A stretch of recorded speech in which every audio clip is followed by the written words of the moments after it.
जय गुरुदेव, जय दक्षिण कालिका, जय बटुक भैरवनाथ। नमस्कार मित्रांनो, अध्यात्मशास्त्र या यूट्यूब चॅनलवर मी प्रवीण जाधव आपल्या सर्वांचे सहर्ष स्वागत करत आहे।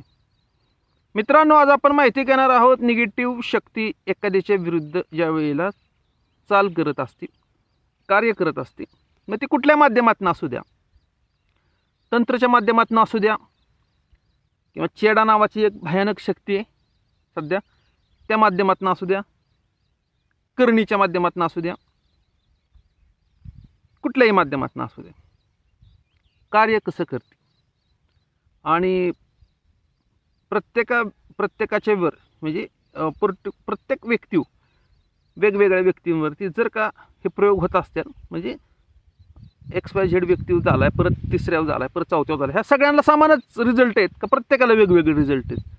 ह्याचा जर सर्वे तुम्ही केला, ऑब्झर्वेशन जर केलं, तर या अनुषंगानं तुम्हाला काय आढळून येतं, ह्या म्हणजे काय जाणवतं, यातनं काय बोध घ्यायचा आहे आणि हे का असं घडतं, त्या अनुषंगानं मी तुम्हाला माहिती देण्याचा प्रयत्न करतोय।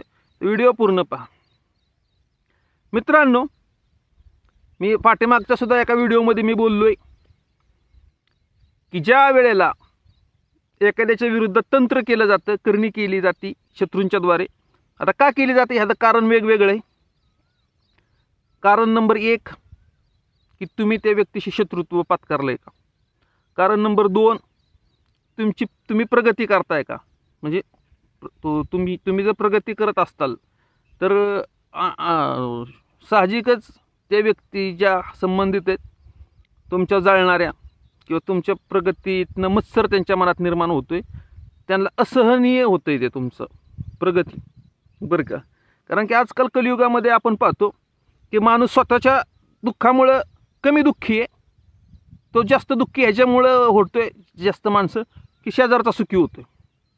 हे एक त्याच्या दुःखाचं सगळ्यात मोठं कारण आहे, भयानक वास्तव आहे हे की तुमचा म्हणजे तुमचं म्हणण्यापेक्षा एखाद्याचा नातलग प्रगती करतोय तर त्याची प्रगती सहन न झाल्यामुळं केवळ आगीचं भडकं तयार होतात आणि काय करून काय नाही अशी स्थिती संबंधित व्यक्तींची होती। आणि मग ती व्यक्ती जात्यात अशा लोकांपाशी की जे पैसे घेऊन हे असलं कार्यक्रम करायला तयारच असतात, बसलेलेच असतात, त्यांचा ते बिझनेसच आहे की बाबा कुणी आला की त्याच्यावर कार्यक्रम करून टाकायचा। असे पण काय आहेत चालू आहे बऱ्याच ठिकाणी, तर ते जात्यात बाबा ह्याची प्रगती लयच होती, आम्हाला काय सहन व्हायना, त्याच्यावर कार्यक्रम करून टाका, मग ते पैसे घेऊन कार्यक्रम करायला बसलेलेच आहेत, ते चालू आहे त्यांचं। तर असं एक आहे आणि म्हणजे कारण तर तुम्हाला कळाली, एक तर तुम्ही त्यांच्याशी शत्रुत्व केलं आहे का, किंवा तुम्ही त्याच्यावर अन्याय केला आहे का, किंवा तुम्ही प्रगती करून त्याला जेलसी उत्पन्न झाली म्हणून तो काय करायला गेला आहे का। असे त्याला भरपूर कारणं आहेत, काय त्याला काय कारणांना काय सीमा नाही, कारणं अनेक आहेत, पण ही प्रमुख कारणं 2। तर मित्रांनो, ज्या वेळेला एखादी व्यक्ती एखाद्याच्या विरुद्ध तंत्र करायला जाते, करणी करायला जाते, काही प्रयोग करायला जाते, त्यावेळेला सर्वप्रथम काय होतं की ती एखाद्या शक्तीला बलिभोग देऊन त्याच्याकडून वचनं घेऊन, नाही का, त्यांचे वचनं घेण्याची काय पद्धत असेल त्या पद्धतीने वचनं घेऊन होकार घेतात की ही संबंधित व्यक्तीचा विनाश करायचा, या माध्यमातून तुम्ही जावा, अशा पद्धतीनं ते करत असतात।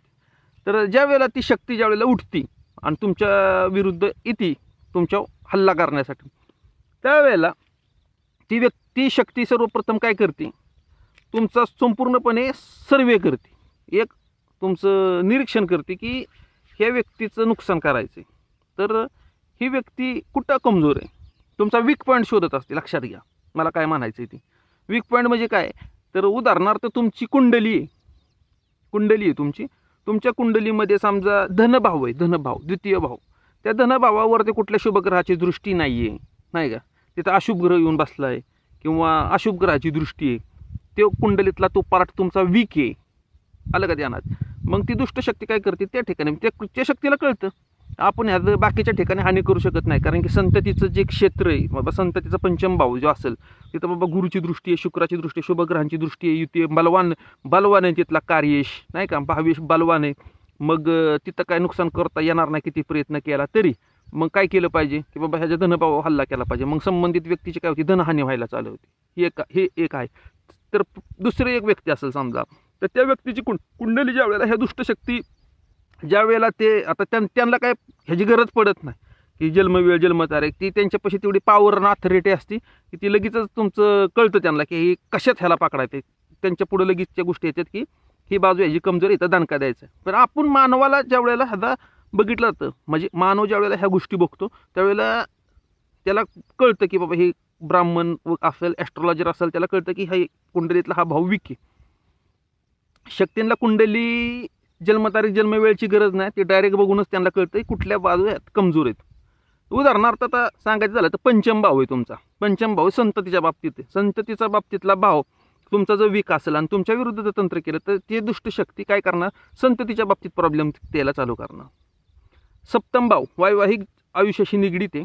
तिथं समजा तुमचं भाऊ समजा ते तुमचं जे कुंडलीतलं जे स्थान आहे ते कमजोर असेल तर दुष्ट शक्ती किंवा करुणित तंत्रमधनं चाललेल्या शक्ती काय करते, ती त्या भावा टार्गेट करतात. टार्गेट तिथं करणार. भाग्यभाव तुमचं कमजोर असेल तर भाग्याच्या बाबतीत भाग्य उलटं चालवायला चालू करणार. षष्ठ भाव तुमचा विकास असेल तर त्या ठिकाणी तुमचं कर्ज वाढवायला चालू करणार, रोग वाढवायला चालू करणार. आलं का तुमच्या ध्यानात. पुन्हा एकादश भाव तुमचा कमजोर असेल, लाभेश, त्याला लाभ भाव मानलं जातं. त्या ठिकाणी समजा दणका तुम्हाला जर द्यायचा असेल त्या शक्तींना तर त्या काय करणार, तुमचे मित्रच तुमच्या विरुद्ध षड्यंत्र चालू करणार. आलं का तुमच्या ध्यानात. परत तुमचा लाभ म्हणजे तुम्हाला आउटपुट तसं मिळणार नाही. जे तुम्ही करायला जाताय ना त्यातनं त्या पद्धतीने आउटपुट तुम्हाला येणार नाही. म्हणजे काय म्हणतात त्याला, परिणाम, फळ तुम्हाला त्या पद्धतीतनं लाभ मिळणार नाही. असं ते एक प्रकार आहे. म्हणजे मला काय सांगायचं आहे तुम्हाला की प्रत्येकाच्या बाबतीत वेगवेगळं घडतं. कोणाच्या बाबतीत तंत्र ज्या वेळेला होतं तर कोणाच्या बाबतीत वैवाहिक आयुष्यात तमाशे चालू होतात, कोणाच्या बाबतीत कर्ज वाढायला चालू होतं, कोणाच्या बाबतीत आरोग्याच्या समस्या चालू होतात. म्हणजे आता आरोग्याच्या बाबतीत समस्या कधी चालू होतात, जर तुमचं लग्न भाव कमजोर असेल, म्हणजे कुंडलीतलं जे लग्न स्थान आहे म्हणजे पूर्व दिशेला उदित होणारी राशी त्याला लग्न भाव म्हणलं जातं. जन्म घेताना जी पूर्व दिशेला उदित होणारी जी राशी आहे त्याला लग्न भाव म्हणलं जातं. तर त्या ठिकाणी कमजोर असेल तर तुमच्या आरोग्याच्या समस्या चालू होतात.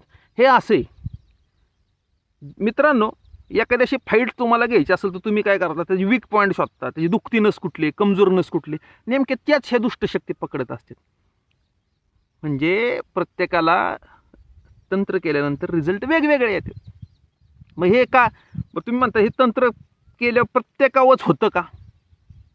मला काय बोलायचं आहे की म्हणजे विषय काय आहे की तुम्ही ह्याचं शिकार होणार आहे की न होणार आहे. तुमच्या विरुद्ध समजा एखादा तंत्र करायला गेला तर तंत्र करायला गेल्यानंतर ना तुम्ही त्या तंत्राचा शिकार होताल की न होताल, त्यासाठी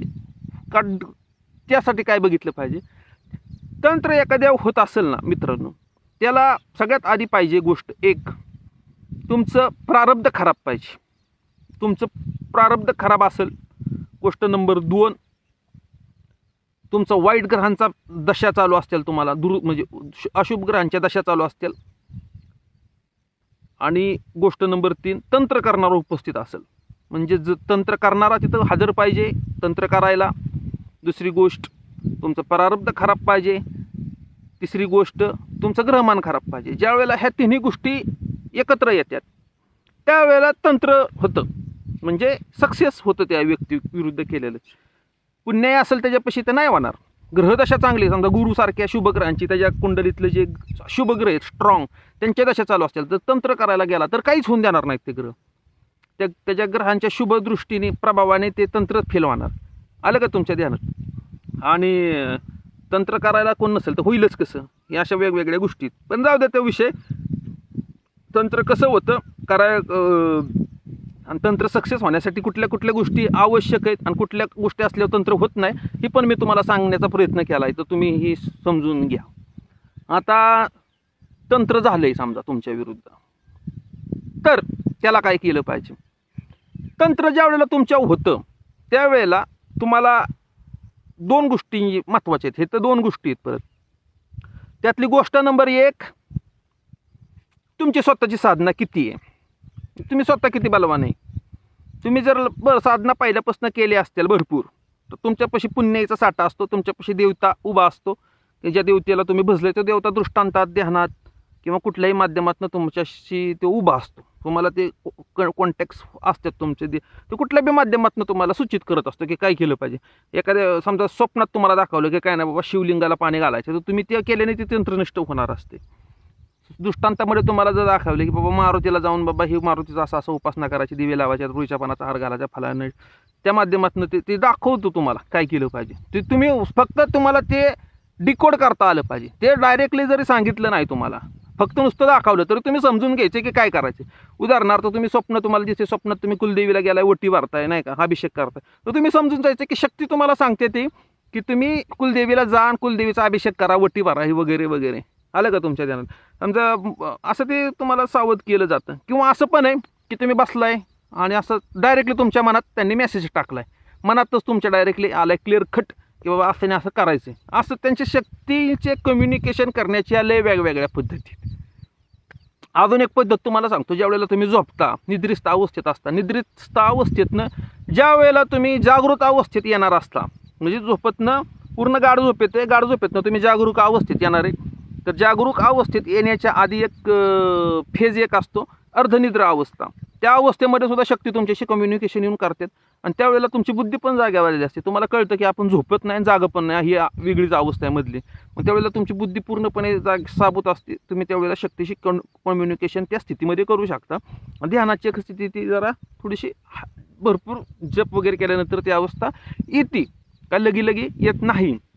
आता विषय काय आहे की हे तर तुम्हाला कळलं की बाबा तुमच्यापाशी जर तपोबल असेल तर काय केलं पाहिजे, तर त्या शक्ती तुम्हाला सांगतात कसं निवारण करायचं ते. आता तुमच्यापाशी तपोबल नाही, तुम्ही कुठल्या साधना केलेल्या नाहीत, तुम्ही नवीन आहे, त्या टायमिंगला काय करायचं, तुम्ही दुसऱ्या एखाद्या एक्सपर्टची मदत घ्यायची. एक्सपर्टची मदत तुम्ही घ्यायची. आता तो तुमच्या नशिबाचा खेळ आहे, तुमच्या पुण्याचा खेळ आहे तो, की तुम्हाला खरंच त्यातला जाणकार भेटतोय का की नाही भेटत. जर तुमचे पुण्य असेल, तुमच्या पूर्वजांची पुण्य असेल, तुमच्या कुलदेवतेची तुमची छाया असेल, तर तुम्हाला असा संबंधित व्यक्ती तुम्हाला भेटणार तुमच्या लाईफमध्ये की तो तुम्हाला मार्गदर्शन करणार. पण त्याच्यामध्ये अजून एक अशी गोम आहे की केवळ विधी करून काय होतं का.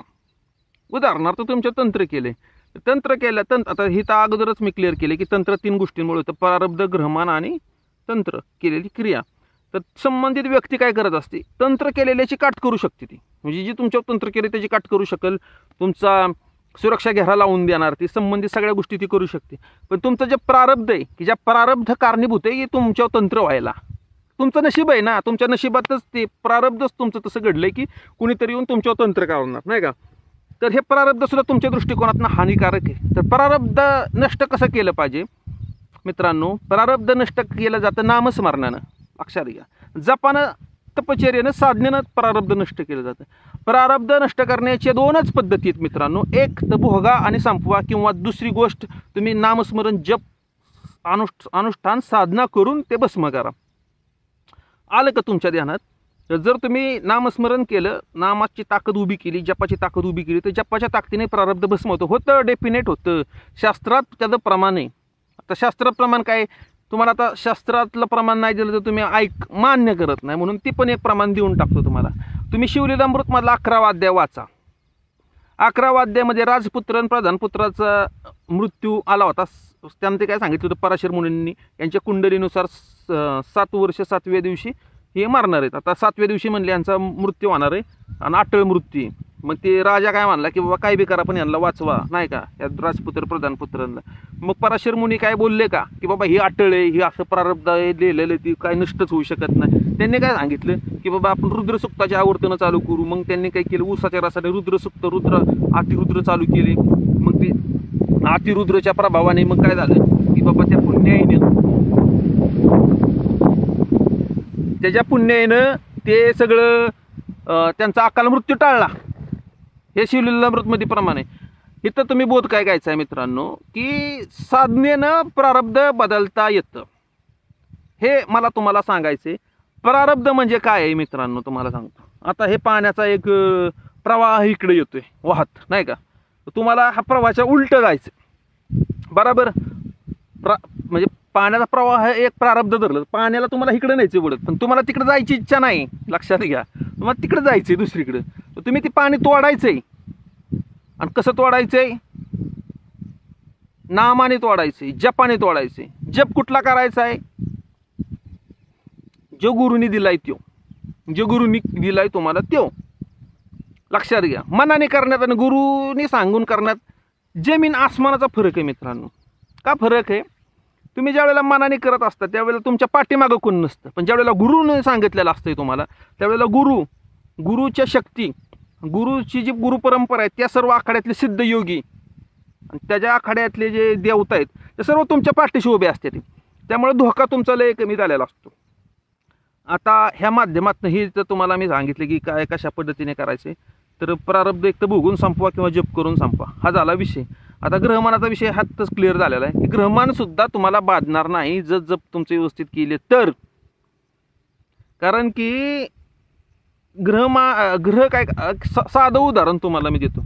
समजा या ठिकाणाहून समजा सोमेश्वरवरनं बारामतीला निघालाय, धो पाऊस चालू आहे, तर तुम्ही चालत निघालाय तर तुम्ही पावसात भिजणार आहे. पण जर का तुम्ही कवच धारण केलं, कवच म्हणजे तुम्ही जर 4 व्हीलरमध्ये जर गेला, फॉर्च्युनरमध्ये, पाऊस लागेल का तुम्हाला? नाही लागणार. बाहेर धो पाऊस चालू आहे पण तुमच्या एक थेंब सुद्धा पाऊस पडणार नाही. तसं शुभशक्तींचं, देवशक्तींचं जर तुमच्या भोवती वलय निर्माण झालं तुमच्या नामस्मरणाने, तुमच्या जपानं, तुमच्या ह्याने अनुष्ठानानं, तर तुमच्या ग्रहमान कितीही खराब असले तरी ते ग्रहमानाचे इफेक्ट तुमच्यावर पडणार नाहीत थेट. हे मला तुम्हाला सांगायचं. तर मित्रांनो, आता ह्याच्यापासून वाचू शकतो तेवच तंत्रपासनं किंवा जे काय असल्या दुष्टशक्तींच्या जे बाधित झालेले लोक ते एका गोष्टीने वाचू शकतील. त्यांना गायडन्स चांगला भेटला पाहिजे, गोष्ट नंबर 1. आणि गोष्ट नंबर 2 की त्यांच्यात स्वतःच्यात वीरता पाहिजे, शूरता पाहिजे.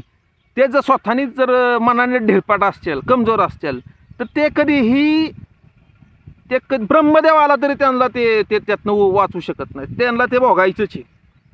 का? मी एक पिक्चर होता बघा बाजीराव पेशवाचा, त्यात बघा त्याचा एक डायलॉग आहे नाही का, की हर जंग लड़ाई से नहीं जीती जाती, तलवार से ज्यादा धार चलाने वाले की सोच में होनी चाहिए. तुमच्यापाशी जरी ब्रह्मास्त्र जरी दिलं, तुमचं जर सोचच जर धार नसेल तुमच्यापाशी, म्हणजे तुमचे विचार जर धारदार नसतील ना, तर तुम्ही कसं लढणार आहे त्या शक्तींबरोबर? नाही लढू शकत. शक्ती तुम्हाला नुसतं शक्तीने केलं की तुम्ही लगेच हवा जाणार आहे तुमची. तसं नाही झालं पाहिजे. तुमच्यात असा वीरता पाहिजे. तुमच्यात वीरता पाहिजे म्हणजे कसं पाहिजे, तुम्ही असं धडाक्याने बोलला पाहिजे त्या शक्तींना, चल तुला काय करायचं ते कर, आम्ही पण काय कच खात नाही. ते म्हणजे कळलं का मला काय म्हणायचं आहे? ते तुमच्यापाशी जी नामाची शक्ती दिलेली आहे, गुरुनी जी दिलेलं आहे ना तुमच्यापाशी अस्त्र, ते तुम्ही अक्षरशः ब्रह्मास्त्रासारखं वापरता. तुम्हाला आलं पाहिजे. तुमचा भाव पाहिजे की माझ्यापाशी जे दिले हे ब्रह्मास्त्र आहे. मंत्र, गुरु, औषध या 3 गोष्टी 50% कार्य करतात. 50% कार्य तुमच्या विचारांची धार करत असते. लक्षात घ्या. तुमच्यापाशी तलवार आहे पण तुमच्या मनात ताकद नाही, तुमच्या विचारात ताकद नाही, तुमच्या मनगटात बळ नाही. तुम्ही कशी चालवणार आहे ती तलवार? नाही चालू शकत तुम्ही. तर मित्रांनो, हे असं पण आहे. तर ह्या व्हिडिओच्या माध्यमातून मला हे सांगायचं होतं की तंत्र कसं चाललं जातं आणि तंत्रमधनं कोण वाचू शकतो, प्रारब्ध म्हणजे काय आणि प्रारब्ध नष्ट करता येतं का, ग्रहमानांचं निवारण कसं केलं पाहिजे आणि शक्ती कम्युनिकेशन कसं करतात. शक्ती कम्युनिकेशन अशा पद्धतीने करते ती मित्रांनो. तुम्ही जर का मी आधी पण सांगितलेलं आहे तुम्हाला खोटं वाटत असेल तर तुम्ही अनुभव घ्या. तुम्ही जर जप केले, तुम्हाला पुरू नाही काय नाही, तुम्ही नुसतं राम राम राम राम राम म्हणत बसला किंवा काली काली काली काली म्हणत बसला किंवा दत्त दत्त म्हणत बसला, जेव तुमचा आवडीचा देव आहे त्या देवतेचं जर तुम्ही नामस्मरण चालू केले की एक वेळ अशी येते की त्या नामाची एवढी ताकद तयार होती की त्या नामाच्या ताकदीकडे आकर्षित होऊन वेगवेगळे त्या मार्गातले सिद्ध योगी साधू जे कोण असतील त्या मार्गात पुढच्या लेवलला गेलेले ते आकर्षित होऊन येतात तुम्हाला मार्गदर्शन करायला. त्यांना ते आवडतं, तुम्ही करताय ते. त्यांच्या इष्टदेवतेला जे तुम्ही बसताय ना ते त्यांना आवडतं. मग ते तुम्हाला मार्गदर्शन गायडन्स करायला येतात की काय नाही गाड्या ह्या नाही ह्या मार्गाने कर. तुमचं चुकत असेल तर ते तुम्हाला मार्गदर्शन करतात. मी जे बोलतोय हे तुम्ही स्वतः अनुभव घेऊ शकता तुमच्या जीवनात करून बघा. तुम्हाला अनुभव येतोय का नाही तुम्ही करा. फक्त एक आहे की तुम्ही बीज मंत्राच्या नादाला बीज मंत्र करायला गेला तर तुमचं सगळं मथुरा पाण्यात गेली म्हणून समजा. बीज मंत्राला नियम आहेत. तिथं हजारो योगिने हजारो भैरव उभे आहेत. ते अनधिकृत कोणी जपलं नाही पाहिजे. तुम्ही बीज मंत्र जपाय गेला अनधिकृत व्यक्तीकडून किंवा कोणी पैसे देऊन विकत घेतला मंत्र तुम्ही अंका तुमची डेफिनेट लागणार आहे की, कारण की ॲक्च्युअल माझं विचार आहेत किंवा मला असं माझं मत आहे, मंत्र विकताच येत नाही असं माझं मत आहे. आणि ज्याला कारण की ही विकायची गोष्ट नाही. तुमची योग्यता असेल तर तुम्हाला ती गोष्ट गुरु ऑब्झर्वेशन करून तुमचं परीक्षण करून देतो. तुम्ही दुर्बल असताल ना फायनान्शियली तरी तुम्हाला ते मिळणार आहे. पण म्हणजे जा आता ते विषय दुसरीकडे जायला लागला. पण मला फक्त एवढं सांगायचं आहे की तुम्ही फक्त नाम जप करा. नाम जपातनं तुम्हाला ऑटोमॅटिक पुढचे मार्ग मिळणार आहेत. आणि तुमची ज्या वेळेला पात्रता होणार आहे का नाही त्यावेळेला मंत्र पण तुम्हाला मिळणार. तुम्हाला कोण रोखूच शकत नाही ती मिळवण्या वाचून. कुठलीच शक्ती नाही की असे तुम्हाला रोखू शकेल. आलं का तुमच्या ध्यानात? पूर्ण ब्रह्मांड, पूर्ण कायनात, अख्खं विश्वंभर, विश्व जगदंबा चिन्मय ब्रह्मशक्ती तुमच्या पाठीशी उभी आहे. तुमच्या कृपा करायला ती तत्पर आहे. तिची सेना तत्पर आहे. ती तत्पर आहे. ती तुम्हाला ते मार्ग पुढचं द्यायसाठी. फक्त तुम्ही अनधिकृत न काय करता फक्त एवढंच करा नाही का.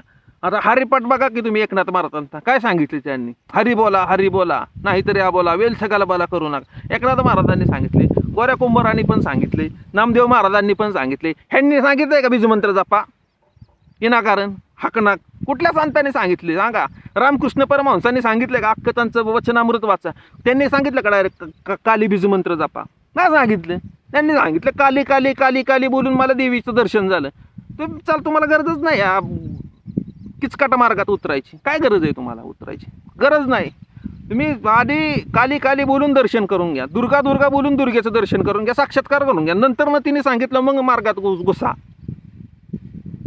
आधी स्वतः अनुभव घ्या स्वतःच्या आईनी म्हणजे जपानी. आधी नामाचा अनुभव घ्या मग जपाचा अनुभव घ्या. थोडक्यात मला काय सांगायचं, आधी दूध पचवाय शिका मग भाजी भाकरी खा. आधी सोप्पं करून बघा मग अवघडात घुसा. हे मला या माध्यमातून सांगायचे. बरं, दिलेली जर माहिती तुम्हाला माहिती जी तुम्हाला दिली ही जर तुम्हाला आवडली असेल तर तुम्ही माझ्या चॅनलला लाईक करा, सबस्क्राईब करा, व्हिडिओ शेअर करा. आणि आपण काली मातेची उपासना करून घेतो साध्या सरळ सोप्या पद्धतीनं, ज्या पद्धतीनं आपण केली. तर मित्रांनो, भैरव उपासना आणि काली उपासना घरोघरी व्हावी हे आपला संकल्प आहे. की जास्तीत जास्त लोक चेडा भूत पिशाच अशा तामसिक शक्तींच्या नादी न लागता शुभ शक्तींच्या, कालीच्या, दुर्गेच्या ह्या शक्तीच्या उपासनेला लागावेत. चेड्या गोट्याच्या नादाला लागण्यापेक्षा भैरवनाथ जो सर्व भूतांचं भूत संघनायकम म्हणलं ज्याला, विशाल कीर्तिदायकम, अशा हा भैरवनाथाची उपासना करावी नाही का. हजारो भूत प्रेत पिशाचे व्यताळ शाकिनी डाकिनी जिन्नात ज्याच्या सेवेला उभे आहेत अशा ह्या भैरवनाथाची उपासना तुम्ही करावी आणि तुम्हाला त्याच्या शक्तींचा आशीर्वाद मिळावा. या माध्यमातून भैरव उपासना, काली उपासना करून घेतोय आपण. जर तुम्हाला माझ्याशी कनेक्ट व्हायचं असेल तर तुम्ही माझ्या व्हॉट्सअपला मेसेज करा. 8668277078 हा माझा व्हॉट्सअपचा नंबर आहे. त्याच्यावर तुम्ही मला मेसेज करू शकता. आणि आपण मग आता गुप्त नवरात्र येणार आहे 26 तारखेपासून, तर त्या माध्यमातून आपण चालू करूया साधना. तर गुप्त नवरात्री बाबतीत सांगायचं झालं तर आता व्हिडिओच्या एंडला थोडंसं सांगतो काय काय करायचं. गुप्त नवरात्रीमध्ये जर उपवास तुम्हाला करायचा असेल, विशेषतः माझ्या माध्यमातून जे स्कूल ऑफ काली उपासना जो आपला व्हॉट्सअपचा ग्रुप आहे त्या साधकांसाठी महत्त्वाचं माझं निर्देश आहेत. आता मागच्या वेळेला चैत्र नवरात्रीमध्ये जर तुम्ही कवचाचं अनुष्ठान पूर्ण केलं असेल, मी जी कवचाची जी संख्या सांगितली होती चंडिका कवच, त्याची संख्या जर तुम्ही पूर्ण केली असेल तर तुम्ही ह्या नवरात्रीमध्ये मी दिलेल्या काली स्तोत्राची आवर्तनं करायच्यात 1000 9 दिवसामध्ये कंप्लीट. जे नवीन आहेत साधक, जे साधक नवीन आहेत त्यांनी करायचं आहे चंडिका कवच. जे जुने आहेत ज्यांचं चंडिका कवच पूर्ण झालेलं आहे आवर्तनं त्यांनी करायचे काली स्तोत्र. उपवास धरायचा आहे किंवा तुमचं जर आरोग्याच्या काही समस्या असेल नाही धरला तरी चालेल. कंपल्सरी नाही उपवास तुम्ही धरावा म्हणून. उपवास कसा धरायचा आहे ते पण मी सांगतो. उपवासाला तुम्ही खिचडी खायची नाही, काही खायचं नाही तसलं शिजावल्यालं. फक्त तुम्ही दूध प्यायचं, फळं खायची, ताक पिऊ शकता, मीठ खायचं नाही 9 दिवस. उपवास संध्याकाळी सोडू शकता हविष्यान्न खाऊन, म्हणजे दूध, चपाती, भात, वरण असं खाऊन तुम्ही उपवास सोडू शकता. त्याला हे म्हणायचं हविष्यान्न म्हणायचं. हविष्यान्नावरती तुम्ही संध्याकाळचा उपवास सोडू शकता. समजलं का? फक्त त्याच्यामध्ये मीठ नाही पाहिजे. गोंगडीवरती झोपायचे, गोंगडीवर झोपायचे, तुम्ही गादीवर झोपायचं नाही आणि ब्रह्मचर्य पाळायचे 9 दिवस. असं नाही की ब्रह्मचर्य 9 दिवस पाळायचे त्यानंतर नाही पाळलं तरी चालेल. तुम्ही वैवाहिक लाईफमध्ये साधनेच्या नावाखाली वैवाहिक लाईफ डिस्टर्ब करू नका तुमची. तर 9 दिवस हे नवरात्रीचे ब्रह्मचर्य पाळायचे. दाढी केस नखं कापायची नाहीत आणि रात्रीचं पोटभर जेवायचे. उपाशी कुणी झोपायचं नाही. पोटभर जेवायचे म्हणजे दूध चपाती वरण भात असं काय असेल ते तुम्ही खायचे आणि पोटभर येऊन झोपायचे. निरंकार उपास धरण्याच्या भानगडीत पडू नका. आपल्या सिस्टीममध्ये उपाशी मरण्याला उपाशी राहण्याला महत्त्व नाही. आपल्या सिस्टीममध्ये जपाला महत्त्व आहे. तुम्ही जर खाल्लं संध्याकाळचं तर तुम्हाला एनर्जी राहणार आहे जप करायला. दूध पोटभर पिऊ शकता, फळं पोटभर खाऊ शकता. तुमच्याकडे एनर्जी राहायला पाहिजे जप करायला. इतकं पितर उठून खाऊ नका की तुम्हाला आळस येईल. थोडंसं खा, थोडं खा, फक्त सुस्ती येईल, आळस येईल असलं काय कारभार करू नका. आणि कवचाचा संकल्प करा. कवच संकल्प कसा करायचा आहे ते सुद्धा मी स्कूल ऑफ काली उपासना नावाच्या ग्रुपमध्ये दिलेला आहे. तुम्ही ते संकल्प करा. चंडिका कवच झाले असेल तर ज्यांनी काली स्तोत्र करा. डेली विधी जो आहे रोज करण्याचा. दिवेला नैवेद्य कसा दाखवायचा आहे आणि पूजन कसं द्यायचं, पुष्पार्चन कसं करायचं आहे, कुंकुमार्चन कसं करायचं आहे हे डेली करू शकता तुम्ही 9 दिवस. तुमची ताकद तुफान वाढणार आहे ह्या 9 दिवसामध्ये. कारण की शक्ती तत्व जागरूक झालेलं आहे. हे गुप्त नवरात्रीमध्ये करायचं आहे तुम्ही. लक्ष्मीची उपासना करणाऱ्यांनी लक्ष्मीचं सुद्धा पुष्पार्चन कुंकुमार्चन करायचं. आता सध्या महत्त्वाचं सगळ्यात हे की तुम्हाला करायचे नवीन साधकांना कवच, जुन्यांनी करायचे काली स्तोत्र. बरं, मी दिलेली माहिती आवडली असेल तर लाईक करा, चॅनलला सबस्क्राईब करा, व्हिडिओ शेअर करा. धन्यवाद.